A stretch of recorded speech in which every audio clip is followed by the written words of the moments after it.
in discussion with our imam at Bard to see whether we can end our session next week with a call to prayer in Arabic, which would be organized just outside the chapel. With all this talk of people not saying things in Arabic, I decided let's hear lots of things in Arabic, and let's have it to do with Islam. Last week we were discussing John the Baptist and his influence on Jesus, especially through the meditative practice that was called in Aramaic the Merkabah, the chariot, because it focused on the presence of God as being both a mobile and a highly powerful reality. In order to become adept at this meditation, it required many years as a disciple of John the Baptist to advance, and at the same time we have good evidence from the Gospel according to John that Jesus followed what his rabbi did, namely by immersing people, offering baptism to them for purification, and also so that they could develop a sense of the impending presence of God's Spirit, which was at the very center of John the Baptist's teaching. As a result, when John the Baptist was killed by Herod Antipas, arrested in Judea, taken to Machaerus, and then beheaded, the result was that Jesus' link with his rabbi was broken. In addition to that, the various disciples of John the Baptist had gone their separate ways, so that the movement in itself did not immediately continue. Jesus went to his native Galilee, and there he became a rabbi in his own right. But in order to do that, he had to pivot away from the key focus of John the Baptist, the Merkabah, and develop a concept that was already present in the Aramaic Judaism of his time, the concept of the kingdom of God.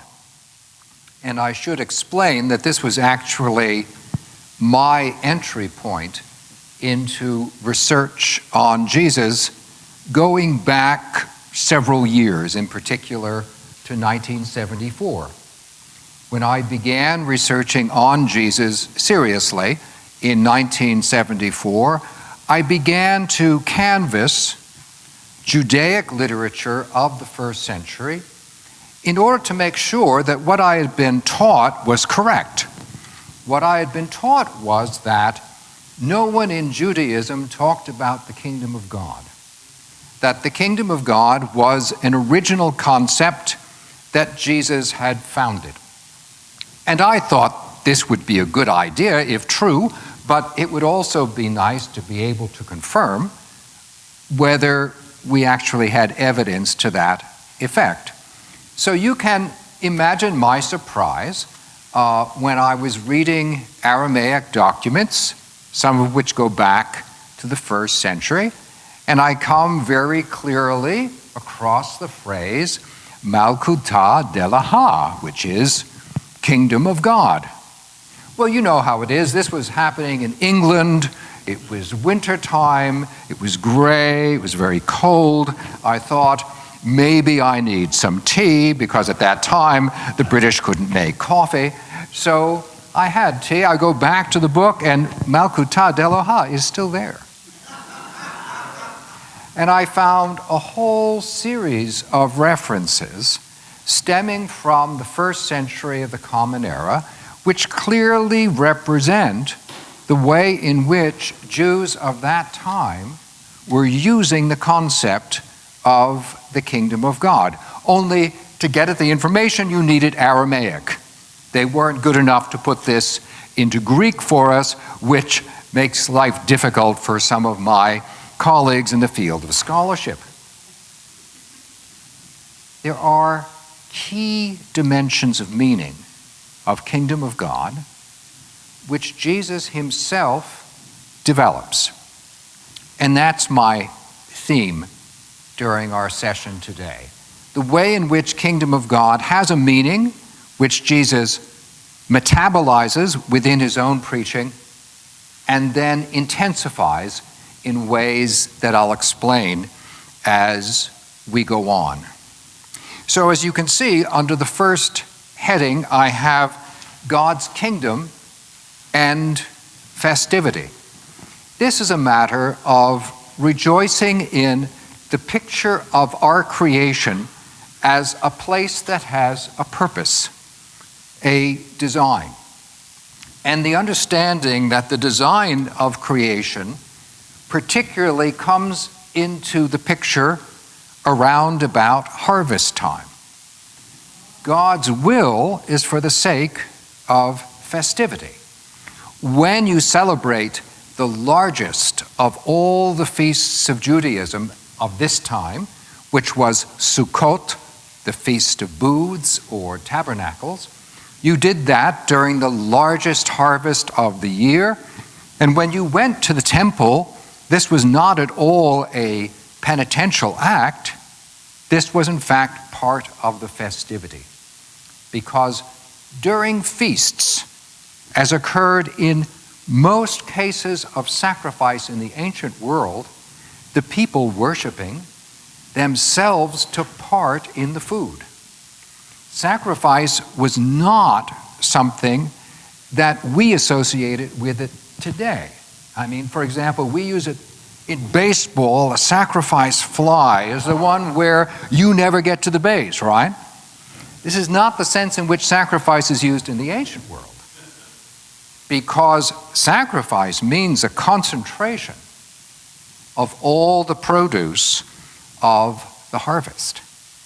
And there are moments when this understanding in Aramaic is transferred into a picture in which it's not only for the people of Israel that this harvest is intended. And so I give you a quotation from the Isaiah Targum. The word Targum in Aramaic simply means translation. And so what you're seeing here is the book of Isaiah as it existed in Aramaic. And you'll notice that there are certain words that I have italicized in this translation. And the reason for that is that on occasion, the Targum is not a straight translation. On occasion, it introduces new matter in Aramaic as compared to the original Hebrew. And so for the sake of convenience, instead of giving you in one column the Hebrew and another column the Aramaic, I simply give you in one passage the way in which the Aramaic interpreters understood the Hebrew. And so you see here you have "for the kingdom of the Lord of hosts," a phrase not in the Hebrew, but it is in the Aramaic. The kingdom of the Lord of hosts will be revealed on the Mount of Zion and in Jerusalem and before the elders of his people in glory. And this is also the chapter in which the prophet Isaiah promises that he will destroy death itself and make this festivity for all peoples. So it's no sense a coincidence that we have the saying of Jesus that I have just below this passage from the Isaiah Targum: "Many shall come from east and west." When you say in Aramaic, "many shall come from east and west," that means from beyond our boundaries. What you're saying is, from beyond your usual understanding of Israel, people are going to stream in and recline in feasting. Because when you feasted in the ancient world, you did not sit on our Puritan chairs, you reclined. That was an understanding of a part of the festivity. At the time of Passover, for example, reclining became obligatory because you are supposed to be celebrating, enjoying yourself. Recline in feasting with Abraham, Isaac, and Jacob because death has been destroyed, as in the Targum, in the kingdom of God. And of course, Jesus famously suited the action to the word. You remember that one of the ways in which people used to criticize Jesus was that they said that he was a glutton and a drunkard. And this was because he didn't simply like to eat and drink, though I would suppose that he did. It was because eating and drinking for him became a sign of the festivity of God's kingdom. You went to people's houses and you enjoyed God's presence. In order to make that possible, you extended forgiveness and you received forgiveness as that was necessary. Jesus took the concept of the Spirit he had learned from John the Baptist, but then he applied it in a radically new direction. His understanding was this Spirit was not something you needed to prepare for beforehand by immersion. It was already present. You could enjoy it. And when you did, you had a glimpse in festivity of the kingdom of God being realized. This, in fact, is the very basis of Christian practice of Eucharist or Mass. I know it may not look like festivity to you, but from the perspective of Jesus, the very center of Eucharist is what the term means, thanksgiving. Eucharistia in Greek means thanksgiving, comes from todah in Hebrew, and refers to a meal which you have in order to celebrate God's presence. Now, in addition to the kingdom of God being a matter of that presence of God in festivity, within the Aramaic Targum of Isaiah, God's kingdom is also portrayed as being a matter of intervention with power. And so we see in Isaiah 31:4, as a lion, a young lion roars over its prey. Oh, and by the way, this is one of those signs that in the cultural world of Isaiah and Jesus, people knew what lions were. What we today call the desert of Judea was not a desert. It was a wilderness. And in that wilderness, there were, in fact, lions and young lions. Some years ago, I was on the eastern bank of the Sea of Galilee to do an interview. And while I was there, I spoke with people who lived in the area who told me that since the Six-Day War, since there aren't many people living over there, cheetah have returned to the east side of the Sea of Galilee. If you leave them alone, they will come. As a lion, a young lion roars over its prey, and when a band of shepherds are appointed against it, it is not broken up at their shouting or checked at their tumult. So the kingdom of the Lord of hosts will be revealed to settle upon the Mount of Zion and upon its hill. There are some parts of our existence that God as kingdom resists, that he identifies and opposes, whose force he doesn't accept. The fact that God is in charge of creation and designs it for the sake of harvest means that from time to time he also needs to intervene in order to correct. And that is precisely how Jesus understood his function to be in exorcism. So he said famously, "If I, by the Spirit of God, throw out demons, then God's kingdom has arrived upon you. And this corresponds to his understanding of exactly what exorcism was. Exorcism for Jesus was not like in the film. There is no description I have ever read of an exorcism of Jesus or anyone else where you get that 360 turn to the head. That's strictly William Peter Batty where that occurs, and it's very well done. I know someone who worked on that film. I think it's a wonderful piece of entertainment. Has nothing whatever to do with the understanding of exorcism.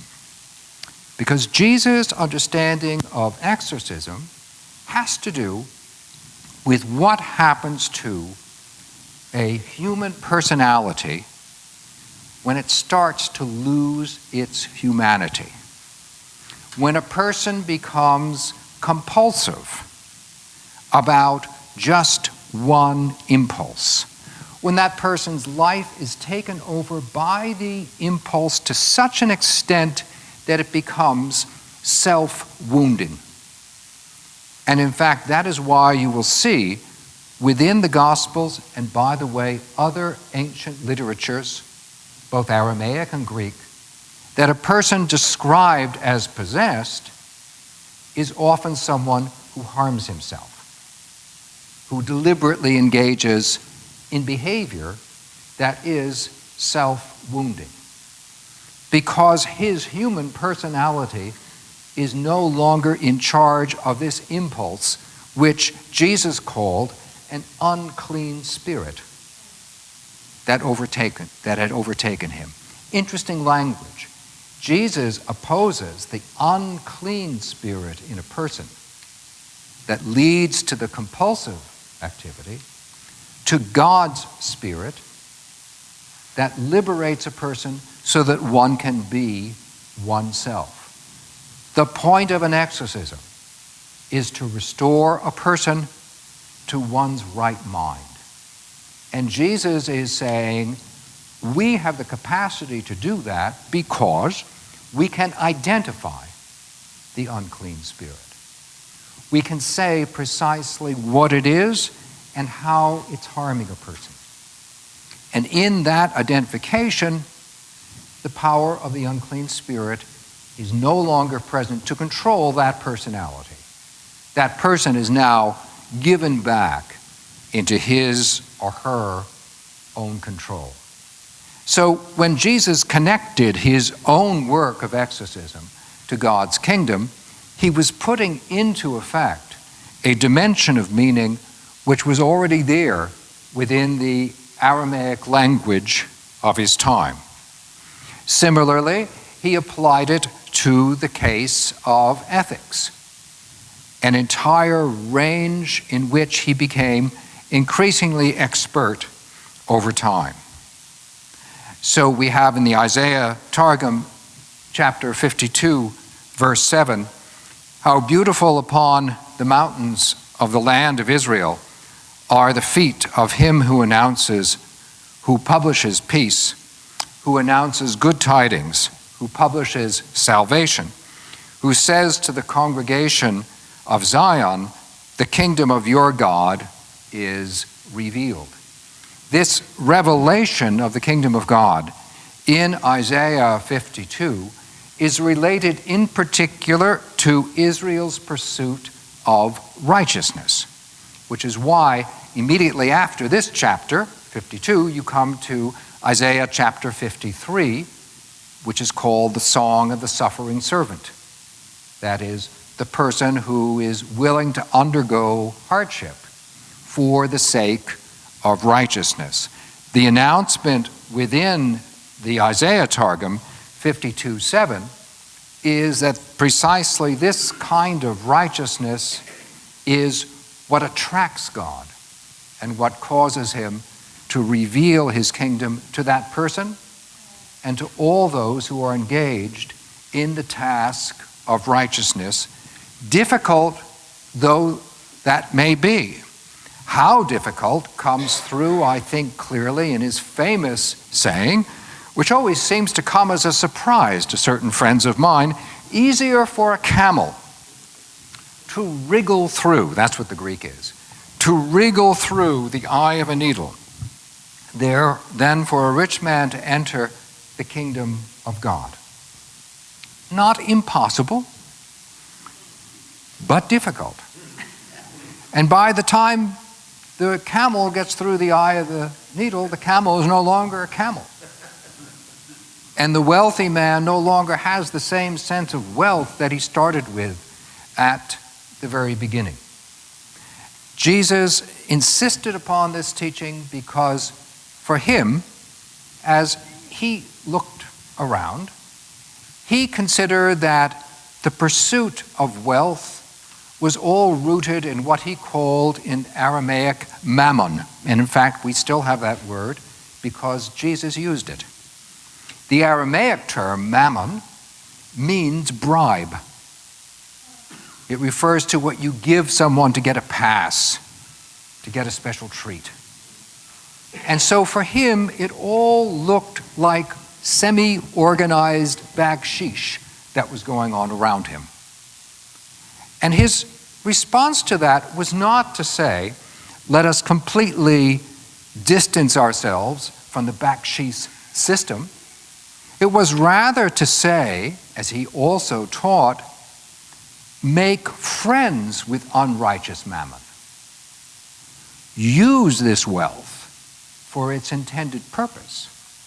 And in doing so, you are a part of that transformation, which is the kingdom of God. For precisely this reason, he didn't have many followers who were wealthy, but those who did follow him and were wealthy were entirely genuine in their discipleship because there was no sense of financial gain that was involved in this relationship of which he spoke. There are many ways in which the teaching of Jesus, grounded as it is in the Aramaic concept of the kingdom of God, was readily understood by those around him, but was also disturbing. It contradicted certain conventions. It went against the idea that said, if you are wealthy, you must have done something right. Clearly, you would not have had this blessing unless in some way or another you were righteous. Jesus' response is, not so much. Nothing intrinsically wrong with the wealth, but remember, it is only there for the sake of making friends out of this unjust mammon.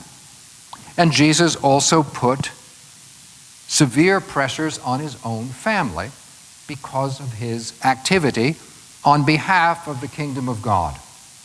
Many people find mysterious that scene when Jesus is depicted as teaching his disciples, and his disciples say to him, "Oh, your mother and your brothers and sisters are outside."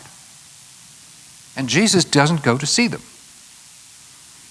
Jesus says, "Who are my mother and brothers and sisters?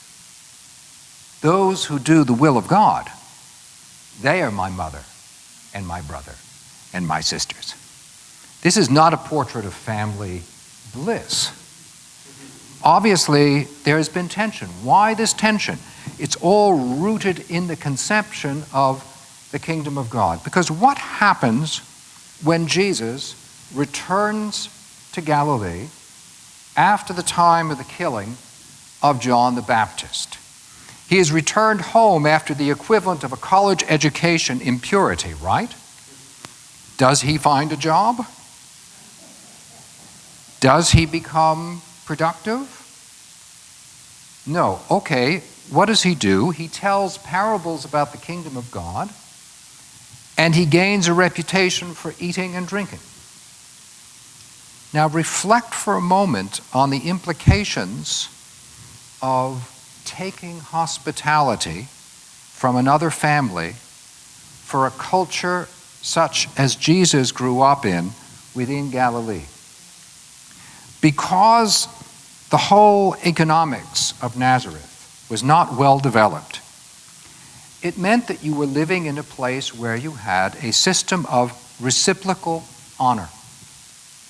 So when one family hosts a meal, the expectation is that there's going to be a meal down the line from the other family that took part in it. So in effect, Jesus, by his own activity, puts his family into what amounts to a debt of honor.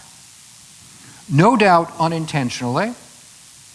No young man coming home from college really wants to be a burden, but they are.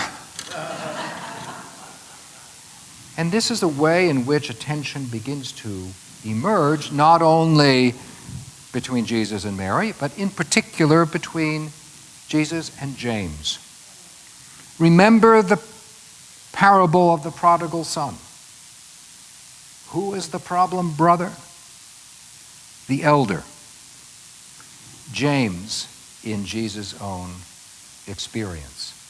And this helps to account for why it is that Jesus within Galilee moves from Nazareth, his own native area, to Capernaum, a fishing village right along the Sea of Galilee. That makes for a great change in terms of economic life. Compared to Capernaum, Nazareth was the size of a gnat. Nazareth was approximately 150, 200 families. Not at all what it is today. Today, Nazareth is a major city, a majority Muslim city in the land of Israel. In the first century, Nazareth was a tiny hamlet. And Capernaum was all of 2,000 people. Think of it. Making a living out of fishing, producing a level of wealth which was really quite enviable as compared to inland Galilee. But that meant that Jesus came in contact with, for example, wealthy people and had to explain to them what he thought the kingdom of God meant as compared to their investment in mammon. And in Capernaum as well, Jesus also confronted a movement which was only represented in larger cultural centers in Israel, was not found in the countryside, namely the movement called Pharisaism. The Pharisees were very keen, as John the Baptist had been, about Israel maintaining purity. And the Pharisees believed that their chain of tradition, their teaching about purity, actually went all the way back to Moses. And just as Moses had once given his law, the Torah, in written form, so Moses had also given the predecessors of the Pharisees an oral Torah. They were guardians of this wisdom as they understood it. And this wisdom in their minds meant that there had to be a very bright, clear line separating Israel from those of the nations. That those of the Gentiles represent a completely different order with which Israel should not have concourse.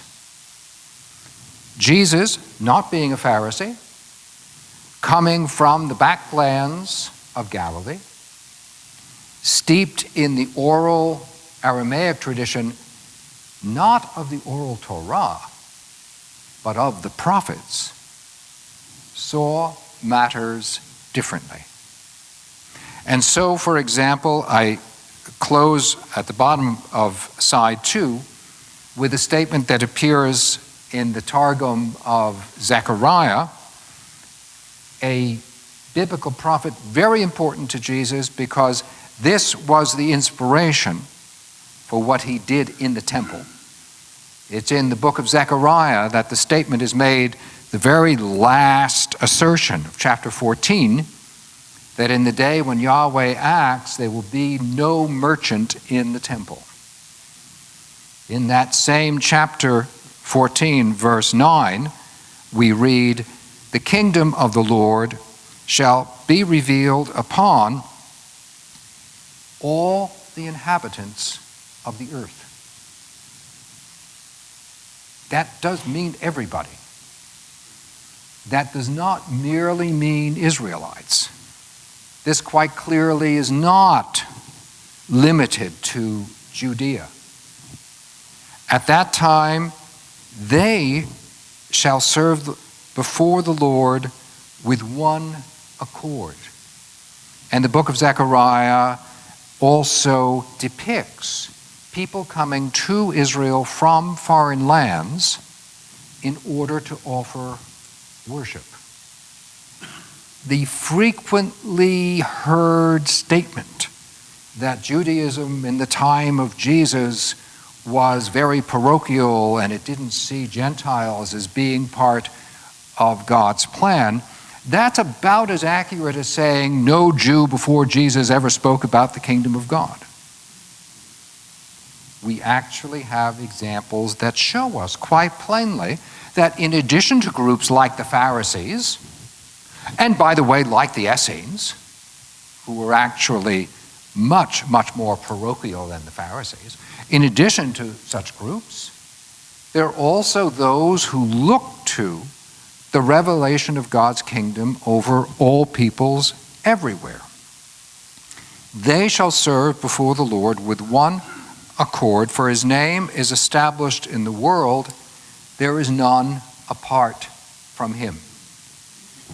So when Jesus says in the Gospel according to Mark, it is written, my house shall be called a house of prayer for all nations, he's not only quoting a prophet, yes, he's quoting a prophet, but he's also invoking an entire perspective.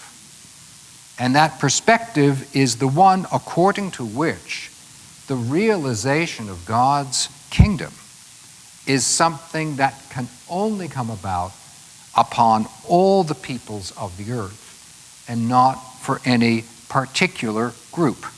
Of course, if you thought the kingdom really only belonged to one group, then I guess you would have an argument with Jesus. And so people did. And we'll look into that argument next week. Thank you very much.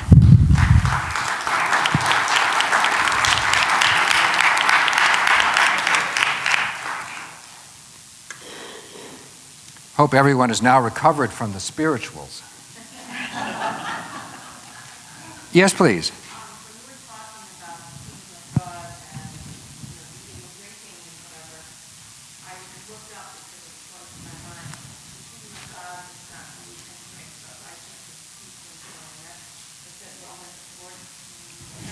Mm-hmm. That's right. Paul is not above contradicting Jesus from time to time. And Paul writes to the Romans in that passage with a particular experience in mind. And this comes about as a result of applying the teaching of Jesus to new situations in the Greco-Roman world. Paul was only able to do what he did because he heard and he ultimately was moved by the perspective of Jesus I just referred to. The one that says, kingdom of God belongs to all. We are all created for that kingdom. We don't choose it because of how we choose to align ourselves or because of our backgrounds. That's very much the way Paul sees the matter.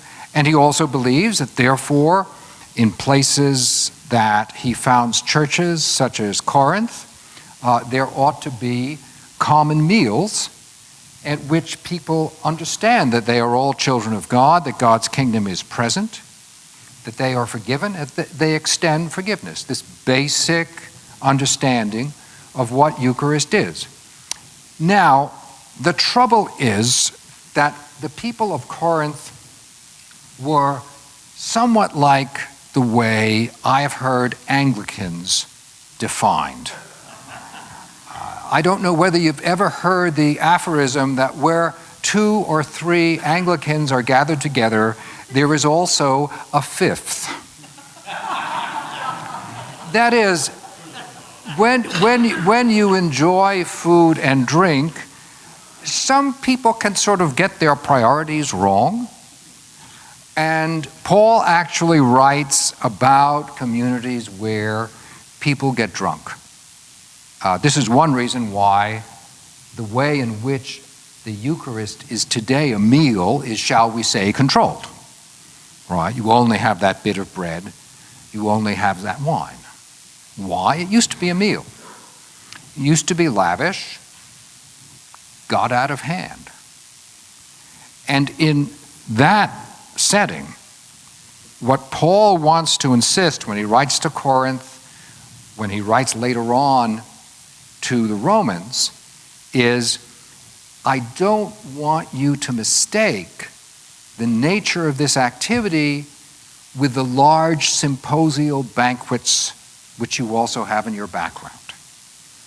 Because within the ancient world, the practice of the symposium, as it was called, could in fact be abusive in many, many different ways.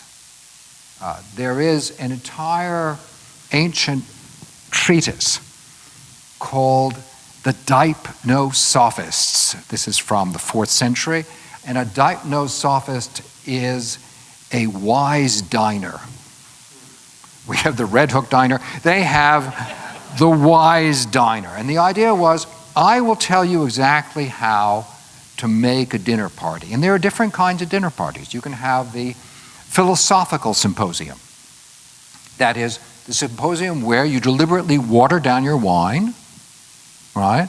You watch the kind of food that you serve, because you don't want people falling asleep after they've eaten. You want them to stay alert, because our function within the philosophical symposium is that we are going to listen to a speaker, we are going to investigate a particular problem, but then you might also have the symposium which is strictly for the purposes of entertainment. Watch out. If it involves the hiring of gymnasts and flute girls, it isn't all about trapezes and music, I assure you. It gets distinctly Hollywood in its range. And there are some meals are actually set up for the purpose of getting drunk. That is, you want to give people wine, not watered down, and you're making them happy by deliberately making them inebriated. Think frat house. So all of these differing symposia existed in the ancient world, and Paul has to negotiate his understanding that this is going on together with his background in the teaching of Jesus. So when he says the kingdom of God is not eat and drink, what he means is this is not just a license for any kind of symposium you want to put together. Go, sure. I just love Dipnosophist as a name. It's the kind of thing one would like to be hired as. You know, it's better than psychotherapist or theologian. It's sort of a Dipnosophist. Instead of the wedding planner, you had the meal planner, you know, in this full symposial sense. Yes, please.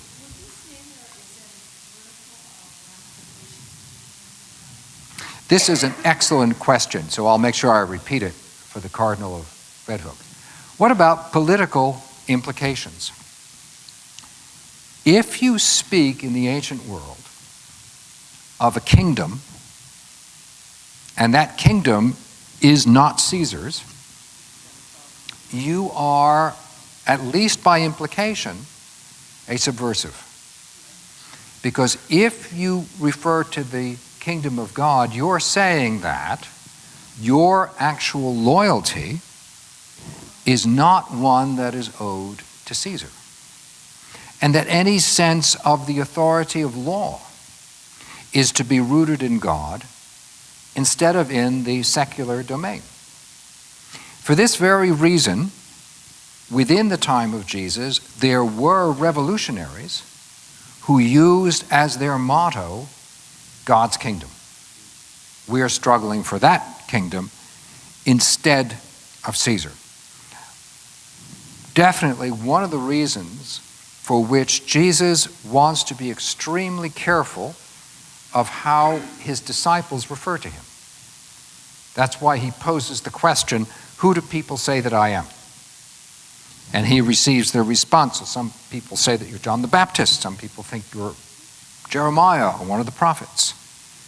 And he presses his disciples and says, but who do you say that I am? And Peter says, you are the Messiah. And Jesus' response is, don't say it abroad. Don't let this be known. Why? Because he understands that teaching as he does God's kingdom, if in addition to that, he publicly asserts, I'm the Messiah, it sounds like a direct appeal against Rome and for a political revolution.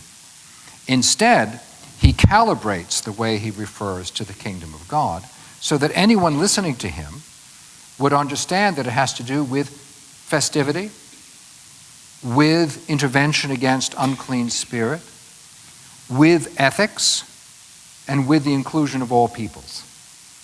He gives it a distinct definition that makes it possible for him to lead a movement which is not in overt opposition to Rome. But it's notable that when you make the shift from the teaching of Jesus to the teaching of Paul, you see an enormous drop-off in the number of times that Paul refers to the kingdom of God. It is still present from time to time, but it is actually quite economical. And the reason for that is that Paul understands very well that once you get out of an Aramaic-speaking environment, when you say basileia tou theou, when you say God's kingdom in Greek, and everyone can understand you, that is going to be understood as being a form of sedition. And as a matter of fact, this is what the persecution of early Christians is rooted in. Because they refer to this kingdom, Roman magistrates would say, all right, you can worship this rabbi if you want, even though you're a Gentile, and I don't get that. But you can worship this rabbi if you want, but you must also swear allegiance to the genius of the emperor. You must pour out wine in front of his image. You must burn incense before him and acknowledge him as being of divine origin. And many, many Gentile followers of Jesus could not do that. And that was the reason for which they were tortured and in some cases killed. They're actually putting into their own ethical context what it means to acknowledge the kingdom of God. So this issue of loyalties is indeed built into the way in which one understands the kingdom of God. Yes, please.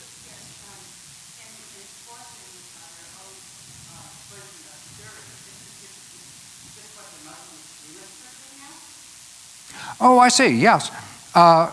Without any question, within Islam, as within Judaism, and Christianity in its own way.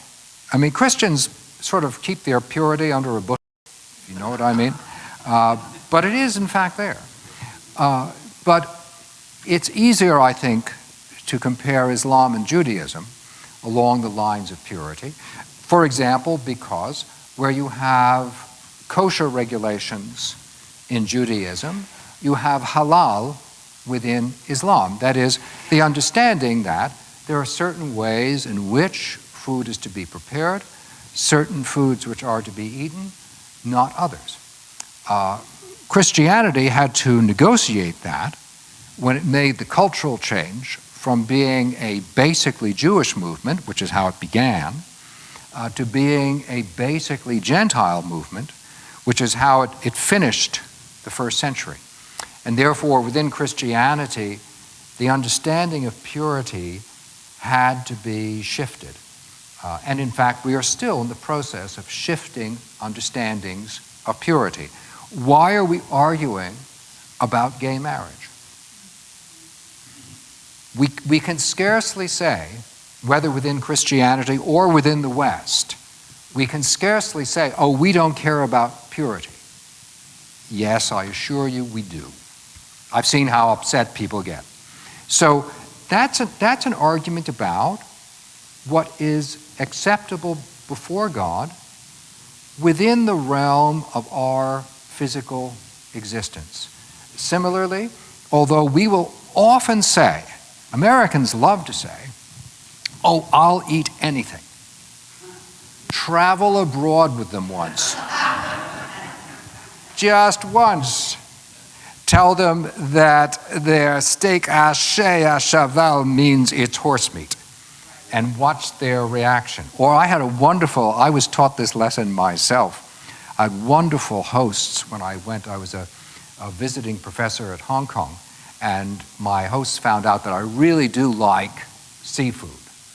I like shellfish. I mean, Moses would not approve of me at all. But anyway, I like shellfish very much. And as we're eating this wonderful soup, the president of the seminary said to me, oh, do you like chicken legs? And I thought, well, this is really an odd question because we're having this wonderful seafood, but one is honest. So I said, yes, I like chicken legs very much. He said, excellent, because the soup here is very good. So, small problem of translation, he meant to say feet. So, it's when you're looking at the chicken foot in your soup bowl that you say, you see, I have basic limits of purity myself. By the way, I overcame them because I wanted to be polite, and it wasn't bad, but I won't order it again. What we often think of as being a highly specific orientation towards purity in Islam and Judaism and elsewhere is actually something that we all do.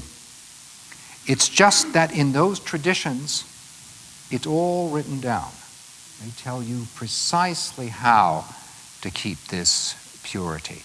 If you read, for example, the Dead Sea Scrolls, you might think as you look at them, well, why do they have to calibrate all this kind of thing about the preparation of food and how to serve it? The answer is because they were feeding a lot of people. And if you were to take the catalog over at the dining commons at Chartwell's, where food is prepared here, which tells you exactly what kind of knife to use, how to use it, what you're going to put on your hands, when you wash. You might, I'm sure some future archaeologist would come to the conclusion the Essenes were living in Annandale. No, it's just that when you write it all down, you realize how truly complex the relationship is between physical objects and emotional attitudes. No one can simply say, oh, we don't care about purity. You do. If you're human, that ends up an interest. Rosalie.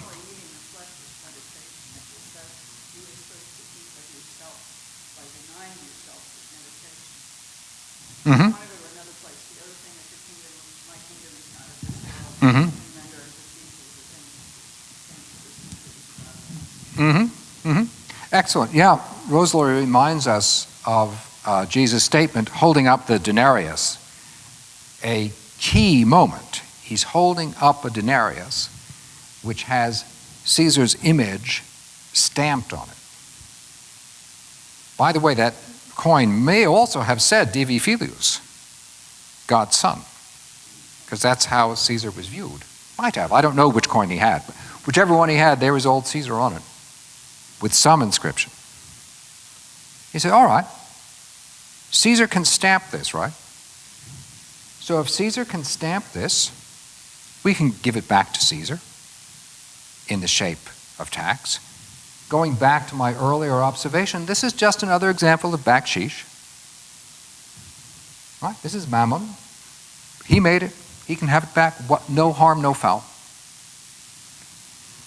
And render to God the things that are God's. All right, the image of Caesar is on the coin. So where's the image of God? Yeah, it's within each person. So he's making a very clear distinction between the way in which you can make a relative judgment about mammon, because frankly it doesn't count very much, but you always need to be prepared to make an ultimate judgment about people because they bear the image of God. It also tells you who should be serving what. Try telling that to the IRS. Yes, please. I once heard a rabbi told me that, we as Jews, we don't eat pigs, because supposedly pigs are really given pigs are dirty. And the rabbi said that chickens are as dirty as pigs. And his theory was that in the ancient times, this was a way of people separating themselves out from other people. We have this rule. Now, I don't know if everybody else thinks anything or not, but we have these rules, and that makes us different from the other Canaanites or whatever. So I'm wondering if Jesus is more about all kinds of things. Well, I think it's quite clear that the question brings up the issue of eating particular foods and the relationship to Jesus. I used to have a standing argument with John Dominic Crossan, who firmly believed that Jesus didn't keep kosher. And I said, Dom, I'm pretty sure that if Jesus had walked into Sepphoris, a town fairly near to Nazareth, and had ordered a ham sandwich, it would have made the Gospels, We would have heard about that. This would not have gone unremarked. We know there were swine there because it was a Roman garrison, and the Romans loved bacon, of course. Zeus loved bacon. So I think it's quite clear that where it concerns ordinary practices of kashrut, of what's pure, Jesus ate what Jews ate, didn't eat what they didn't eat. And bear in mind that in most places where he was active, you didn't have to think about this. You don't have to worry about eating meat and cheese in Nazareth because you only have beans anyhow. You don't have to go to a kosher butcher because all of the practices follow kashrut. So very often these are culturally determined events which one just comes to think of as being entirely normal. Now, within the whole mythos of ancient Israel, the idea developed that when God created all the animals, he actually made them from the very beginning in Genesis, both clean and unclean. So when you observe the clean and the unclean, you are seeing the universe in the way in which God created it. The priestly source, which is the lead source in that story in Genesis chapter 1, is giving you an entire cosmology of cleanness and of how, therefore, Israel alone of all the peoples is maintaining this cleanness. Now, what's wrong with bacon? It only has one problem, really. The same problem that rabbit has. Namely, it doesn't chew the cud. My good friend Jacob Neusner, I pointed out to him that in South America, there are swine with segmented stomachs, which therefore chew the cud, so that he and I could make millions of dollars marketing kosher pork. And he says, it's not going to work. So it didn't work out.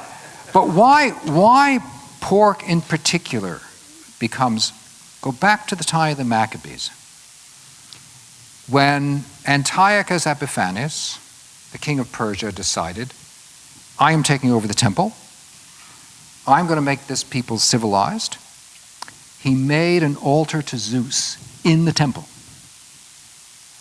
And he offered Zeus's favorite meat, which was pork.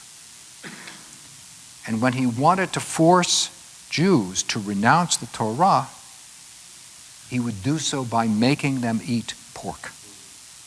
That's the 2nd century before the Common Era.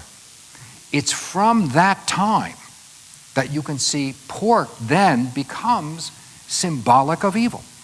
Of course, because it was forced on them.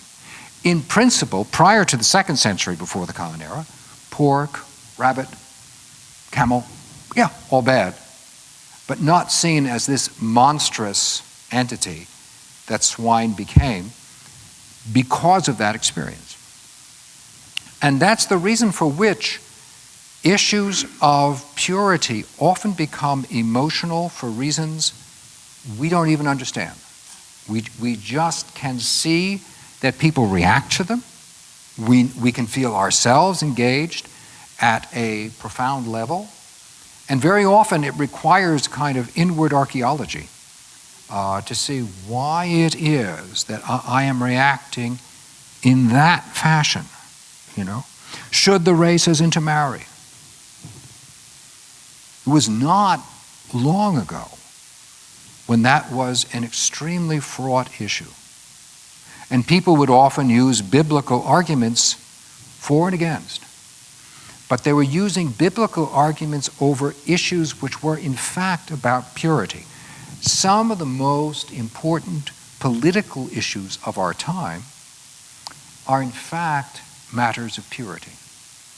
They have simply come up in another form, and sometimes we are not very well prepared to deal with them because we don't think of ourselves as having an adjustment that says our emotional life and our physical environment are in fact very closely related, and we have certain understandings of how that relationship should be conducted.